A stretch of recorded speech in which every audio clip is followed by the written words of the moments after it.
us on the broadcast. Professor Harsh V Pant is also joining me live on the broadcast. Thank you very much for being with us. He is a Vice President of the Studies in the Foreign Policy at the Observer Research Foundation in the National Capital. He is also Professor of International Relations with King's India Institute at the King's College in London. Mr. Pant, thank you very much for joining us live on the broadcast. While the visuals are there, we see the Vance family arriving in India. In fact, the kind of attire that even the children have donned is a matter of subject, with completely signaling that this is a visit which is not only official, but with that intention of deepening the cultural and traditional ties, specifically originating from the side of Usha Vance, who belongs to the Indian origin, and signals the fact that it is there to also deepen that cultural relationship with her own country. Yeah, indeed. I think it is largely, it's largely a private visit. But when you have the Vice President of the US traveling, it attains, an official patina. And in this particular case, you certainly have the Vice President J.D. Vance coming here with his family for ostensibly private reasons, but of course his public engagements in India remain a matter of great interest. And I think the fact that this is being driven by his personal ties to India is also something to watch out for, because we know that Mr. Vance has emerged as a very important voice in American diplomatic engagement. He was the one who talked about Europe at the Munich Security Conference. He was the one who tackled, who took on Mr. Zelensky in a very public confrontation in the Oval Office. So he is in some ways the public face of Trump's foreign policy at this point, more public than even the Secretary of State, for example. So when he visits India, even for a family function, even for a private visit, it does matter that the two nations would engage with each other, of course, on the substance of the visit, but also draw inspiration from the engagement that the two sides have through his links to India, which are more family-oriented and which are more personal. But they convey this sense about this relationship, that India-US relationship has always been one which is driven as much by, which has always been as much top-down as it has been bottom-up. People-to-people ties between India and the US have always been a very, very strong driver of this relationship. And in this particular case, the Vice President and his wife and his family provide us an opportunity to think or to consider how influential these ties have been in mapping out the scope of this engagement over the last several decades. And in this particular case, at a time when there is so much turbulence in America's foreign policy, this is, the soft relationship, the people-to-people engagement, the cultural engagement between India and the US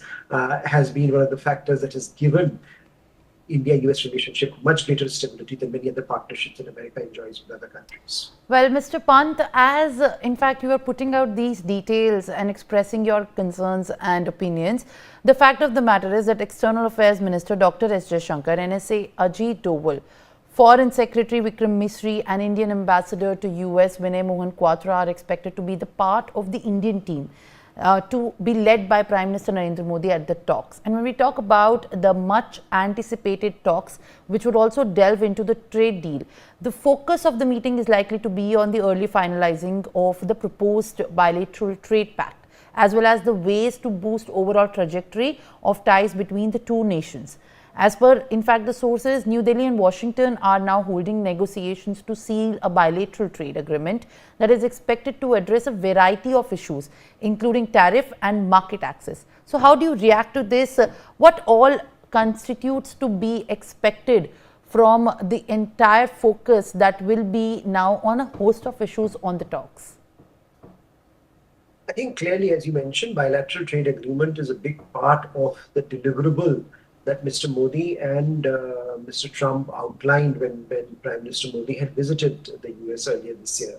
And I think what the two leaders have done is to lay out a roadmap for the wider relationship to unfold over the next few years, and bilateral trade agreement to be concluded early and by the end of this year, or almost, has been a big highlight of that joint statement.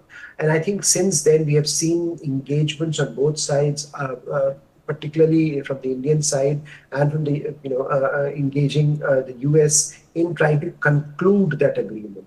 So I think we are already have seen a start of that process.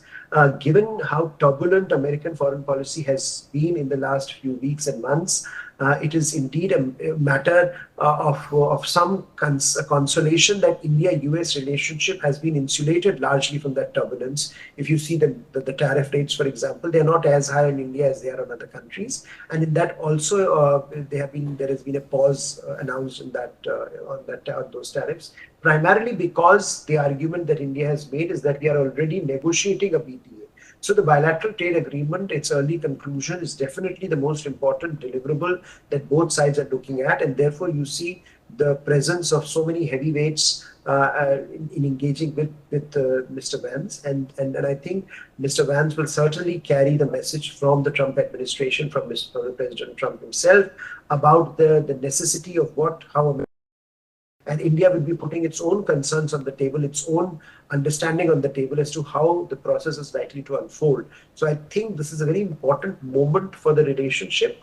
This is a very important relationship this is a very important moment for both Mr. Trump and for Mr. Modi, because they were the ones who had laid out the original idea. And therefore, Prime Minister Modi is ensuring that his entire team is by his side, and nuances of that agreement and how that agreement will be unfolded over the course of the next few months as we reach to the concluding point.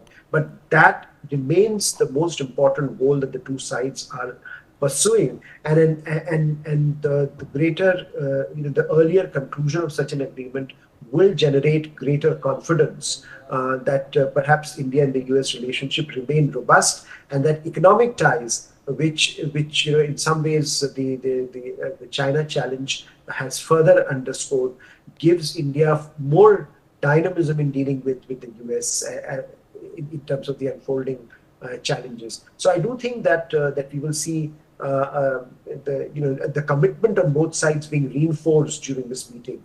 That not only Mr. Vance will reinforce America's commitment, India will reinforce its own commitment. That both sides remain committed to an early conclusion of this pact, perhaps to be unveiled during Mr. Trump's visit later this year to India. Well, all right, Mr. Pant, thank you very much for being with us on the broadcast, and appreciate your voice and your space on the subject that we are putting in focus at this point of time. Thank you very much for joining us.